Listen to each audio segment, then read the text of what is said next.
Olá, eu sou Mirla Cavalcante, chefe confeiteira, e eu fui convidada pela Vale do Leite para fazer uma receita para vocês. Ela tem um aspecto chique, porém ela tem um processo muito simples de fazer e dá para você arrasar no almoço de família de domingo. Hoje a gente vai fazer um coulant de doce de leite, ou mais conhecido aqui no Brasil como petit gâteau. Na verdade, tem uma curiosidade que o petit gâteau, ele não existe na França. Ele foi uma invenção, na verdade uma adaptação, meio que jogada de marketing do chefe Jacquin para o restaurante dele quando ele chegou no Brasil. Se você for para a França, você não vai encontrar um petit gâteau, você vai encontrar um coulant ou um fondant. Então a gente tem aqui nossos ingredientes todos já pesados, inclusive dou a sugestão para evitar surpresas desagradáveis na hora de fazer a receita, procurar ler a receita com calma e também deixar ela conferir os ingredientes para que você não corra o risco de na hora de fazer a receita, nossa, faltou o doce de leite. Então, aqui a gente tem o doce de leite e a gente vai entrar com os nossos líquidos. Os ingredientes vão estar todos na legenda, inclusive com seus pesos. Recomendo fortemente que você compre uma balança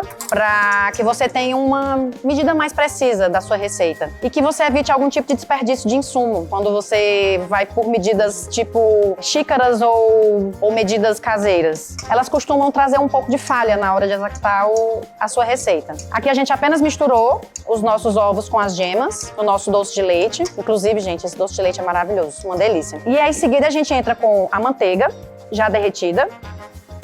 Incorpora novamente. Uma receita muito simples, onde a gente faz apenas com um bowl. Aqui eu usei vários porque a gente precisa sempre ter essa noção de organização dentro da cozinha. Mas como você vai estar na sua casa, você vai estar num ambiente tranquilo, bem familiar, você pode fazer de um jeito mais prático, usando realmente só um bowl, pesando tudo num bowl só. O último dos nossos líquidos, na verdade o penúltimo, né, um alcoólico, ele não vai trazer um sabor muito forte de álcool na nossa receita, porque ele vai pro forno e ele vai evaporar. E o que vai ficar da nossa receita é apenas o sabor. Então escolha um bom alcoólico. E o que seria esse alcoólico? Pode ser qualquer licor. Aqui eu tô usando o Cointreau, que é um licor de laranja, extremamente saboroso e vai trazer para nossa receita um aroma e um sabor bem especial. A gente incorpora novamente. A gente vai entrar com um outro opcional, que é a baunilha. A gente tem uma curiosidade sobre a baunilha, que a gente tem no mercado, normalmente as essências, elas são invenção da indústria. Se você realmente quer uma baunilha, um sabor de baunilha pronunciado, um sabor de baunilha diferenciado, eu recomendo que você ou compre um extrato. A gente tem bons extratos no mercado aqui em Teresina, você vai encontrar em alguns lugares, específicos para confeitaria. Ou você pode fazer a sua própria baunilha. Você pode pegar um alcoólico, pode ser uma vodka, que é uma coisa acessível, e comprar algumas favas de baunilha na internet. Então você vai ter um produto natural, de excelente sabor, que vai fazer toda a diferença. Você vai parecer um chefe na sua casa.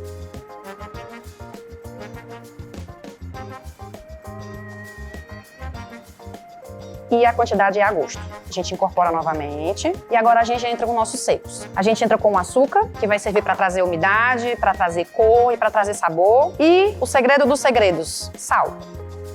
A função do sal aqui é basicamente pronunciar o sabor da nossa sobremesa. Ele não tem a função de salgar, então ele vai trazer um sabor final na nossa receita bem diferente, as pessoas vão perguntar. Por fim, para trazer estrutura para a nossa receita, a gente vai botar a nossa farinha de trigo. Farinha de trigo comum para confeitaria, aquela que você vai ter em casa, de preferência sem fermento, tá? Incorpora. E tá pronta a nossa receita. A gente pode colocar um saborizante cítrico para trazer mais aroma ainda para essa nossa sobremesa. Eu gosto muito de limão com doce de leite, acho que super combina. Então a gente vai colocar um pouco de raspas de limão, também a gosto. Eu particularmente gosto muito, então eu coloco um pouco mais. Cuidado para não tirar a parte branca dele, porque ele traz um amargor desagradável para nossa receita.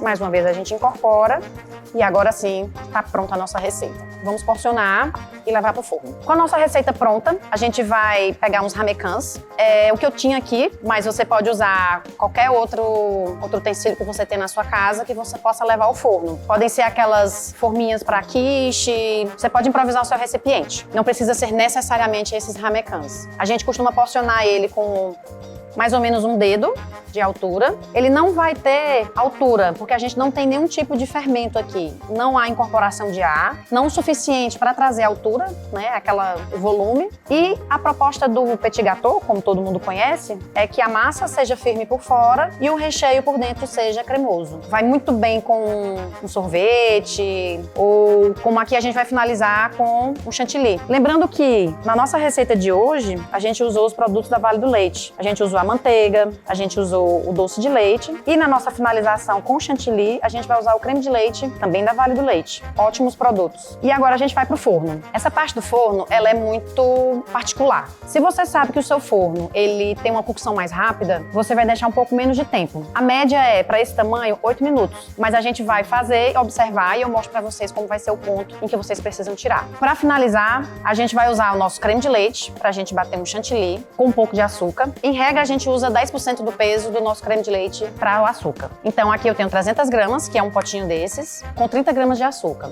Pode ser o açúcar de confeiteiro, pode ser o açúcar refinado, o açúcar que você tiver na sua casa. A diferença vai ser que um vai diluir mais rápido que o outro, por conta do tamanho do grão. Aqui a gente tem então creme de leite, eu coloquei baunilha, é uma preferência pessoal, e o nosso açúcar. Aqui eu usei o açúcar de confeiteiro. A gente vai bater o chantilly com fouet, para mostrar que é super possível, você não precisa de uma batedeira para isso. A dica é creme de leite sempre gelado. E quando você for bater, você sempre fazer movimentos de passar no fundo do bowl. Fouet de preferência maior quantidade de aros. Como a gente tem um creme de leite extremamente encorpado, com uma estrutura muito boa, a gente não vai ter tanta dificuldade assim para montar esse creme de leite. O chantilly, ele precisa que seja um creme de leite fresco. Ele é muito mais saboroso, ele é muito mais saudável e é super fácil de fazer. Ele normalmente tem 35% de gordura. É um pouco diferente da nata. A nata, ele vai ter entre 40% e 45% de gordura. Se você tem mais acesso à nata, que inclusive a gente tem nata na Vale do Leite, também muito boa, por sinal, você pode fazer o seguinte, você pode fazer uma proporção de 80% de nata para 20% de leite integral.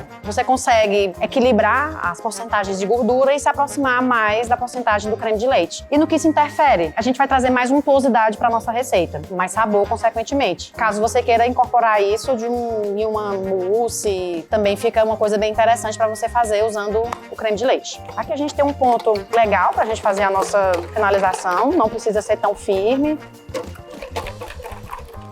O nosso ponto vai ser esse meio um pouco ainda trêmulo, ainda mexendo um pouquinho. E com relação à temperatura do nosso forno, a gente vai pré-aquecer ele, sempre pré-aquecer, 200 graus. E a gente vai colocar os nossos ramecãs e vai conferir, começando por mais ou menos 8 minutos. Vai depender muito do seu forno, como a gente já tinha falado anteriormente. Se ele for um forno que vai cozer mais rápido, você vai ter um pouco mais de atenção. E é conhecer o seu forno, porque uma vez que você descobre o ponto de cocção do nosso fondant, ou coulant, ou petit gâteau, você vai ter sempre aquele tempo. Ele vai obedecer sempre o padrão, claro, desde que você faça sempre as mesmas medidas. Então, por isso a importância da balança. Gente, é baratinha, pelo amor de Deus. R$30, R$40. Lá no centro, tá assim, ó. É a hora da verdade.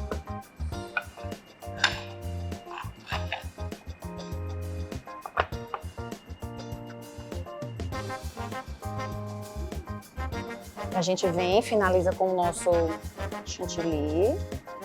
E, por fim, um pouquinho mais de frescor para nossa receita. E tá pronto o nosso coulant.